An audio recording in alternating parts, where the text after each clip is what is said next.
13. What is worth defending? October 6, 1942. My German friends. There are speeches that are events like battles and coups d'etats.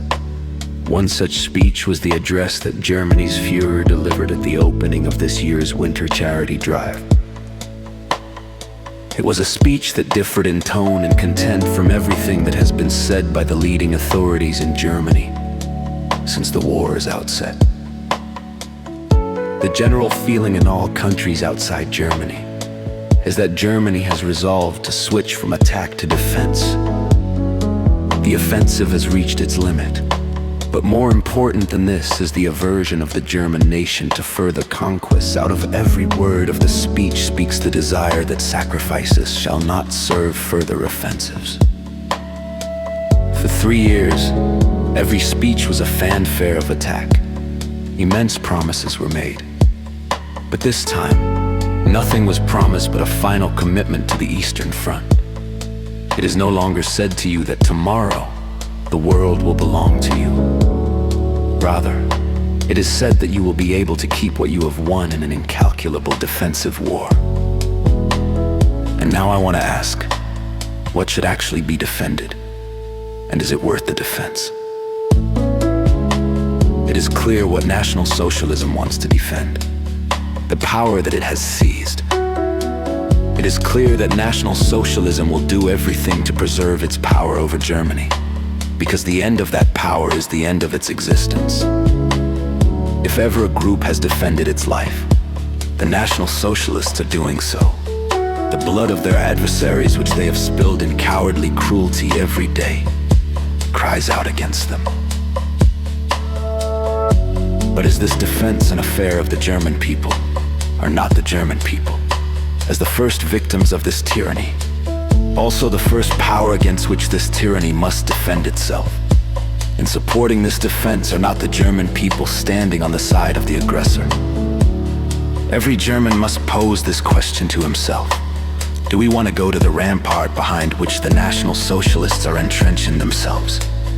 Do we want to commit further crimes of oppression together with them? Or do we want to remain outside the entrenchments and follow those who have led the struggle against them?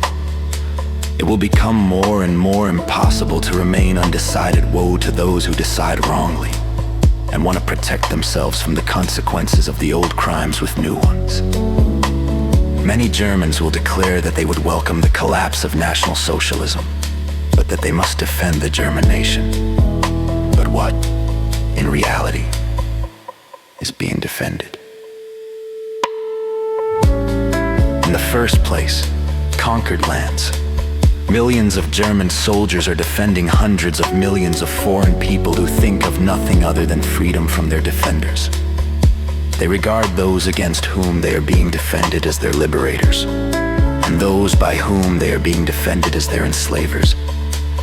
Is it a worthy goal for the German nation to defend the power to have foreign nations plundered and to carry them off into slavery? Is that a goal worthy of a defensive war, in which hatred toward the German people will rise to an immeasurable point? The National Socialist conquerors were not able to create a united world.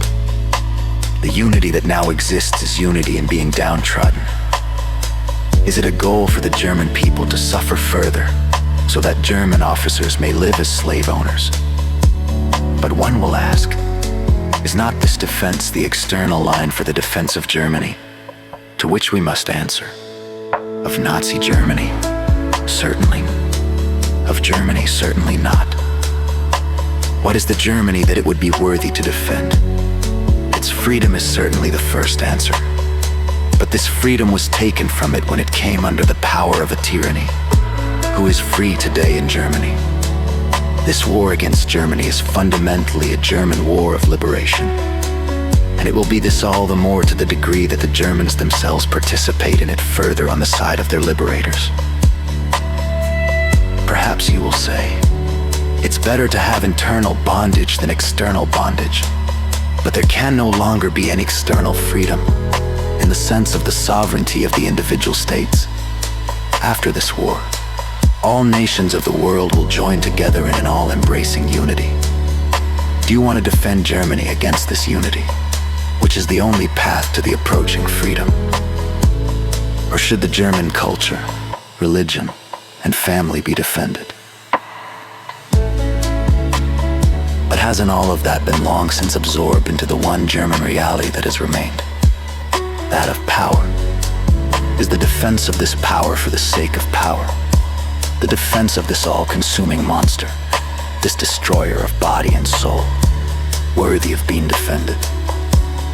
Isn't that, in reality, the defense of the National Socialist ruling class, and nothing else? My German friends, after 3 years of attack, the defensive phase has begun. What are you defending? Do you want to defend your subjection? Do you want to defend your misfortune? Do you want to defend your tyrants and the exploiters of hundreds of millions?